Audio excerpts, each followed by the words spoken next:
Buenas tardes. Estamos en la tercera temporada de Luces y Sombras de Filosofar, después de haber pasado dos temporadas en formato radio, ahora en este formato de YouTube. Y en los dos programas anteriores, las dos conversaciones anteriores, nuestra temática giró en torno al texto de Kant sobre qué es la ilustración, y sobre todo en el último había quedado girando en torno a el estado de minoridad, pero también en cuanto a sus causas, las causas que plantea Kant en ese texto, la falta de coraje, el miedo, la falta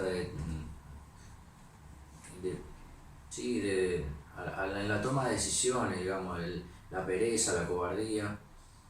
Y habíamos ahondado también un tanto en cuanto a cuáles son las causas actuales de ese estado de minoridad, entendiendo el estado de minoridad como un estado de no autonomía y donde la razón no es ejercida por el propio sujeto en forma autónoma. En tal sentido también nos preguntábamos por los tutores, esa figura que aparece en el texto, que tiene varias dimensiones el concepto de tutor, ¿no? Por un lado, son aquellos lugares, aquellas personas que ejercen la racionalidad que no en lugar del sujeto propio, digamos así. Y nos preguntábamos cuáles eran los instrumentos, cuáles eran los poderes, cuáles eran las situaciones de nuestro presente que hoy estaban ocupando ese lugar de tutor. Un poco también siguiendo la línea de Michel Foucault, ¿no? Sí, bueno, en un análisis del presente, tratando de desentrañar, de hacer esa tarea arqueológica, de darnos cuenta, de problematizar el presente, en tanto fenómeno como proceso de conciencia crítica, de registrar en nuestro presente, en nuestra forma de estar en el presente, cómo se produce eso del no pensar, ¿no? A mí me parece que nosotros habíamos llegado a alguna conclusión provisoria, conclusión que nosotros hemos hablado con los compañeros, que no son tan relativas, y digo que tenemos cierta opinión en cuanto a cuáles son algunos de los fenómenos actuales que no nos dejan pensar. Yo creo que deberíamos retomar esa conversación por ese lado, con esa pregunta, ¿no? ¿Es posible hoy que no podamos pensar libremente, que no podamos hacer un uso autónomo de la razón? Por otro lado, quizás esa pregunta en sí encierre algo de inadecuado. ¿Es la razón al estilo kantiano hoy todavía vigente de tal manera que nos podamos preguntar eso? Podemos quizás ir al final del desarrollo de nuestra reflexión para decir algo de manera hasta un poco abrupta, ¿no? Y esquemática. O sea, voy a decir algo fuerte y muy esquemático, así que pido disculpas por esas dos circunstancias, pero me parece que sirven como marco a la filosofía del presente, que es lo que buscamos, ¿no? Por la configuración de los últimos años, muy especialmente en el siglo XXI, lo que en la época de Kant y en el siglo XIX era el esfuerzo por configurar el ciudadano y llevarlo a su madurez, hoy está sustituido, no sabemos si 100%, pero sustituido en buena parte por la subjetividad como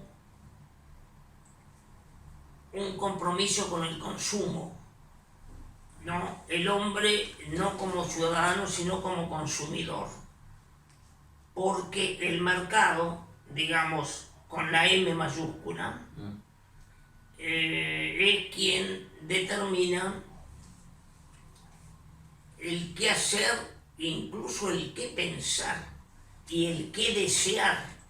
Yo sé que, otra vez, disculpen, que esto es demasiado esquemático decirlo así, pero está flotando de manera fuerte, densa, en todos los desarrollos humanos, es evidente, ¿no? El mundo como un gran escaparate, como un gran centro de compras, como un shopping, donde funcionan las leyes del mercado, con un componente despiadado. El que no se adapta a las leyes del mercado perece. Sí, muere, desaparece.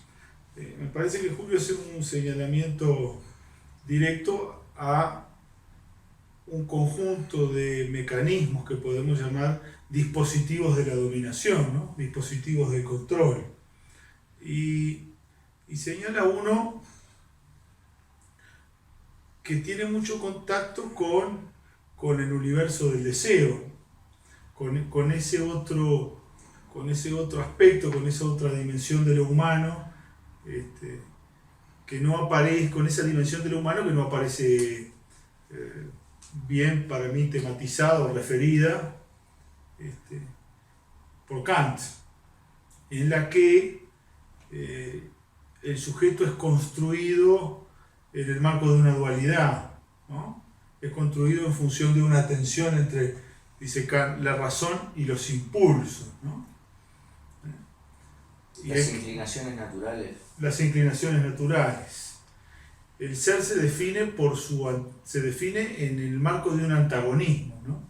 Y la libertad tiene que ver con el gobierno ejercido sobre sí mismo. El individuo, el sujeto kantiano, por decirlo de alguna manera, es un sujeto que se gobierna a sí mismo, cuya razón se gobierna. Pero efectivamente se gobierna a sí mismo no como ejercicio de libertad y de gobierno propio, sino se gobierna a sí mismo desde una instancia de sí mismo sobre otra, ¿no? Sobre el campo del deseo, sobre el campo de la... Hay una parte de sí que gobierna a otra parte de sí, ¿no? Claro que en la época de Kant, finales del siglo XVIII, no se conocían los procesos inconscientes. Habrá que esperar a finales del siglo XIX, 1895 en adelante, concretamente, para que aparezcan progresivamente los fenómenos inconscientes de la mano de Freud y de otros más, y no como adyacencia de la razón. Lo deseante, el deseo en todas sus formas, que son pulsiones, no ocupa los arrabales de la ciudad de la razón. Están en el centro mismo del ser. Del ser. Y en Kant aparecen como un territorio subordinado, o que debe el sujeto subordinar para emanciparse, ¿no? Porque de lo primero que debe emanciparse el sujeto kantiano es de sus pulsiones, es de sus instintos, ¿no? Ahí hay un eco de una serie de conceptualizaciones en torno a la dualidad que heredamos del mundo griego, ¿no? Pero uno puede ser bastante escéptico sobre que eso pudiera ser logrado por alguien, perdón, y hasta por el mismo Kant, en cuanto que esa alternativa de hacer calzar todo dentro de los moldes de la razón no solo es artificial, podemos decir que es imposible. Sí, yo no creo que sea muy original al decir esto, pero hace rato que estoy pensando en esto. De alguna manera, por alguna cuestión, y digo cuestión para no decir razón, por alguna cuestión, los seres humanos no hacen un uso autónomo de la razón, diría Kant. ¿Mm? La pereza, la cobardía. En realidad, yo tengo la percepción de que Kant está diciendo que hay algo de nuestra naturaleza que nos lleva a, lo concibe así, a no hacer un uso autónomo de la razón. Digamos que nuestras pulsiones, además de ser esclavizantes de por sí, porque son una imposición a la razón legisladora, entre las cosas que nos imponen o las cosas que nos conducen es a no pensar sobre sí mismos, ¿no? Sí. Y la lectura kantiana, a mí me parece que ingresa en una zona de mucha, relato kantiano, de mucha contradicción, porque no podemos hacer uso autónomo de nuestra razón, movido por esas pulsiones. Las pulsiones son aquello que se impone a el hacer libre, que está vinculado a la razón. Quiere decir que se tiene que instalar en nosotros una especie de gobierno, de dispositivo de control de nuestras propias pulsiones. Un legislador. Un legislador interno. Las metáforas posibles acá, desde el super yo freudiano hasta otras ideas, me parece que son múltiples. Pero ahí me parece que hay una contradicción muy honda, muy profunda, porque el sujeto que tiene el deber de controlarse a sí mismo es un sujeto conformado de una manera tal que es fácilmente amoldable a un dispositivo, a un mecanismo de control, a una lógica de poder, a una relación de dominación. Sí, yo creo que ahí intervienen, entre otras cosas, una concepción del individuo como aislado. Y eso de por sí podría ser cuestionable, en el sentido de que esa razón, tengo yo la sospecha, que no es esencialmente interna, o sea, no es algo que sucede al interior del sujeto, sino que más bien que es un producto social y como tal históricamente condicionado. Por lo cual la pregunta que yo me hacía... Lo que refuerza la metáfora freudiana. Claro, la pregunta que yo me hacía al principio, que tú la desarrollaste, que tiene que ver con... hay una especie de imposibilidad, casi una petición de principios, diría, de que la razón pueda ser el instrumento de autonomía cuando esa razón nace no siéndolo, nace no siendo algo legítimo, en el sentido de que no es una producción netamente individual.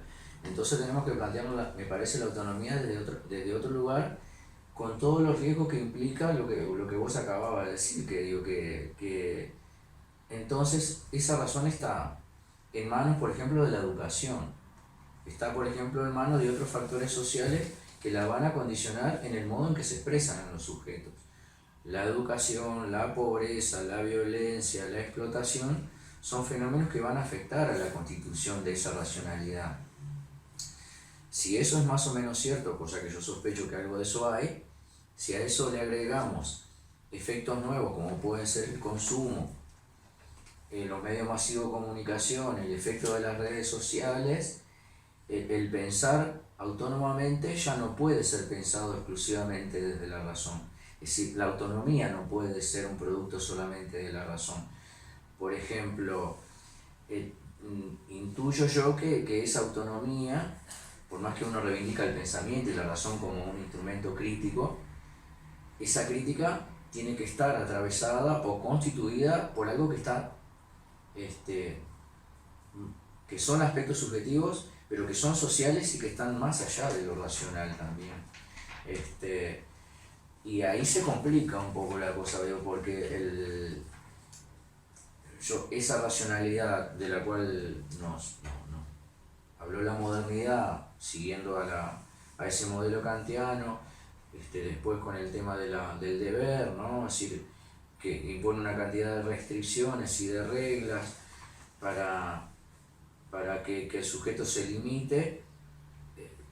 Bueno, evidentemente tiene problemas, digo, pues no. Sí, es una razón más de dominación que de emancipación, ¿no? parece ser más de restricción, del no debes, no puedes, poner límites, buscar ecuanimidades, buscar equilibrios que son de por sí sumamente, si se quiere, desventajosos, porque el peso que tiene la sociedad sobre esas instancias es casi que demoledor. Es decir, si eso fuera así, casi que sería una mera formalidad, diría yo. Sería un enunciado casi que sería formal, en el sentido de vacío. Lo que la razón podría hacer es casi que una especie de redacción tautológica de los mandatos, ¿no? Vaciándola de todo contenido. Yo creo que eso es algo que se deriva, casi que diría lógicamente, de ese planteamiento en torno a la racionalidad como un aspecto del ser que debe gobernar al resto del ser, ¿no? Uh-huh.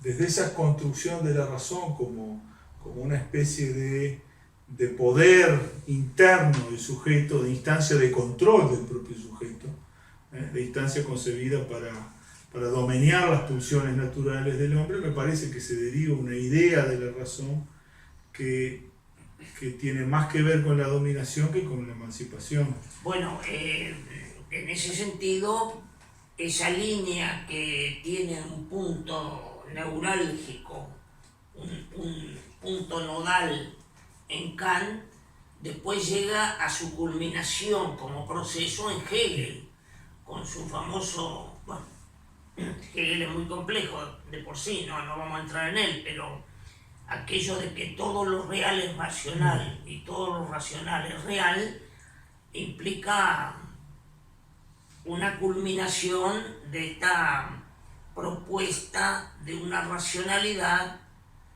que, trabajando dentro del individuo como un legislador interno, por supuesto que es de índole social, ¿no? Ahora, a partir de la muerte a partir de la muerte de Hegel en 1831, empiezan una serie de críticas a la razón, y hago un poco de silencio porque quiero dejar de lado las críticas que son no irracionales, que son nihilistas, que son poco serias desde el punto de vista filosófico. Pero ahí tenemos lo que un filósofo con muy buen tino llamó la aparición de los filósofos de la sospecha, ¿no? Aparece Nietzsche, Marx, Freud y varios más, y la física cuántica. Todos ellos ponen en serio cuestionamiento el funcionamiento de la racionalidad tal como se pensaba en esa línea que viene desde los griegos hasta Hegel, digamos, ¿no? Y desde el punto de vista práctico la cuestión es mucho más dramática, porque algún historiador de los más célebres le preguntaron: ¿usted qué piensa de lo que fue el siglo XX? Y dijo: una serie de hecatombes sin término. Las dos guerras mundiales, la guerra de Vietnam, Corea, Bosnia-Herzegovina, que siguió en el siglo XXI, los conflictos del Medio Oriente, los conflictos, las catástrofes ecológicas, la invasión silenciosa de Europa por el Islam, que hace que los países europeos se callen la boca mientras se ahogan en el Mediterráneo porque son menos para llegar. Todo esto son procesos obviamente no racionales, ¿no? Son procesos donde la razón fracasa. Sí. Y esto no es para entrar en un nihilismo deconstructivista que no estamos en eso. No, Sí. Y fracasa, curiosamente, fracasa teniendo éxito, me da la impresión. Porque, por ejemplo, no hay nada más racional que un campo de concentración. sea, el fracasa no porque no cumpla sus cometidos, fracasa porque los cumple, porque cumple con objetivos que son parciales. Entendiendo la razón como dominación. Sí, Y ahí me parece que, en lo que apunta Edgar, que es muy importante, está la esencialidad instrumental de esa forma de razón. sí. Bueno, La dificultad de instalar esa forma de razón, y esto, sí, estamos en las adyacencias de Kant, pero de instalarlo en serio en el territorio de los fines. Porque Sí. yo, por lo menos intuitivamente, no sé qué ustedes piensan al respecto, siento que los fines últimos de cada uno de nosotros tiene que ver con cosas que no funcionan, por lo menos a mí no me funcionan bien, en el territorio de la razón. No solo. O que no solo funcionan bien ahí, en realidad tienen que ver con otras cosas. Y tiene un fuerte componente ético, por ejemplo. Y emocional, El afectivo, sentir. instintivo. Sí, y empático. ¿Por qué no? Porque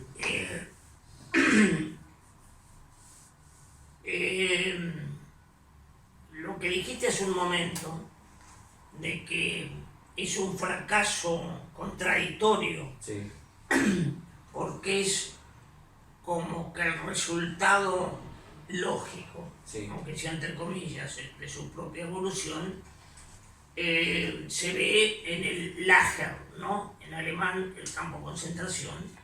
Y tenemos un filósofo contemporáneo, que lo voy a nombrar, Giorgio Agamben, un italiano, que muestra, y con muchos argumentos serios, cómo los límites entre una democracia bien fundada y un despotismo exacerbado, los límites son muy frágiles.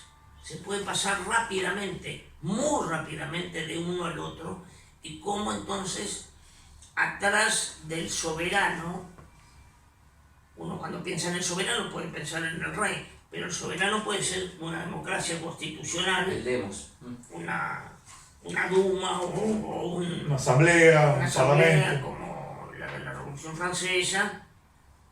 Cualquiera de las formas que adopte el soberano empieza lo fundamenta mucho Agamben esto, empieza por ser una cuestión de control sobre la vida y la muerte de los ciudadanos, muy matizado, muy edulcorado, muy solapado por lo jurídico, por lo Exacto. ideológico, por lo educativo, pero que está ahí. Y yo pienso que ese planteo se puede acoplar bien a lo que sucede, a lo que hablábamos fuera del programa, digo, con respecto a el poder de simulación por un lado y el poder de efectividad por otro que tiene la violencia o la pobreza. Digo, en cuanto a lo que logra y a la racionalidad. Hay una racionalidad ahí atrás de que yo pienso que no me cuesta pensar en términos de casualidades, ¿no? Hay ciertas cosas que tienen una racionalidad y ese es justamente el problema. ¿Sí? Y esa racionalidad entendida en el sentido kantiano, claro, es una racionalidad de dominación, ¿no? Y es un conjunto de operaciones destinadas a ordenar mi cuerpo, en definitiva, Sí. que funcionan como dispositivos para ordenar el cuerpo de los otros, ¿no? Y cuando uno ve que determinados exabruptos sociales, conflictos que yo no los estoy justificando, pero estoy tratando de entenderlos, se salen de los cánones esperables, racionales, aceptados socialmente, justamente se salen porque son expresión de otro tipo, son expresiones instintivas, inconscientes, de resistencia, que necesitan cobrar otra forma porque la realidad jurídica, lo normativo, lo socialmente aceptable, justamente es la que lo produce. Por lo tanto, digo, a mí siempre me llama la atención los esfuerzos de determinados actores políticos por tratar de formalizar ciertos ambientes de la pobreza. Yo lo entiendo, y hasta podría, si hago un esfuerzo lo acepto, pero es como la serpiente que se muerde la cola. Estamos tratando de darle formas socialmente aceptables o legales o políticamente correctas a fenómenos que son producidos justamente por las propias formas políticas. Exigimos a los individuos acomodarse a cierta pauta de normalidad, a pesar de que ellos están colocados en una situación en la que se torna muy dificultoso, por lo menos muy dificultoso, acomodarse a esa forma. Están los mismos, uno podría decir, la misma racionalidad, para no subjetivar y personalizar, pero la misma racionalidad social que los pone en un lugar de afectación por la deprivación, les exige después o les demanda después el cumplimiento de unas ciertas pautas, adecuarse a determinado marco de vida, etc. Exactamente. A mí me hace acordar, por ejemplo, a lo que le pedía a la época al gobierno de la Torre o a la reforma de Varela. ¿Sí? Esos indios que andaban por ahí todavía resistiendo y en formato salvaje, digámoslo así, necesitaban ser exterminados. Lo que hizo la reforma vareliana con ese proyecto de ciudadano ilustrado y el alambramiento de los campos fue dar respuesta racional a una necesidad de un Estado moderno incipiente, pero que necesitaba pasar por encima de ciertas formas que iban en contra de esos intereses. Ahora, yo creo que lo que estamos señalando aparecen casi sin quererlo,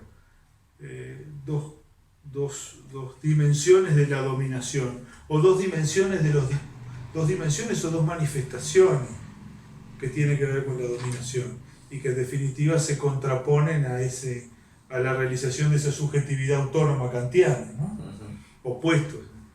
Uno es uno se deriva casi del propio pensamiento kantiano, que es esto de la razón legisladora, Sí. y el otro tiene que ver con el manejo del deseo, de lo pulsional, que lo planteaba Julio hace un rato ya, ¿no? Sí. Que tiene que ver con cómo se opera con los deseos del otro, ¿no? Se opera, me gusta decirlo así, bastante impropio, reconduciendo los deseos, recolocando el universo pulsional del sujeto, por ejemplo, en los bienes de consumo, ¿no? Inventando, literalmente inventando, creando deseos. ¿Inventando qué? Deseos. Sí, creando objetos de deseo. Porque es casi un lugar común, pero que es cierto el hecho de que los deseos, las pulsiones en general, son ingobernables. No pueden estar regidas por la razón, pero pueden ser manipuladas y dirigidas hacia formas del consumo que en algunos casos han tenido buena fortuna, ¿no?, para los que lo han elaborado. Sí, yo pienso que para ir terminando por el día de hoy esta conversación, creo que deberíamos dejar planteado por lo menos una pregunta, digo que teniendo en cuenta esos filósofos de la sospecha hoy mencionados, los procesos inconscientes, la interdisciplinariedad de la crítica, digamos así, la complejidad del pensamiento al cual hay que suscribir para entender fenómenos que no son simples, la complejidad del sujeto a su vez, digo, que no puede ser reducido a la racionalidad kantiana. Me parece que hoy quedan pendientes una cantidad de preguntas acerca de cómo se procesa hoy esa autonomía, cómo nos constituimos como sujetos no menores, no tutoriados, como seres para sí mismos, como ¿no? seres para Para sí sí mismos y no seres para otros. en toda esta complejidad y con esos límites de la racionalidad mencionados, ¿no?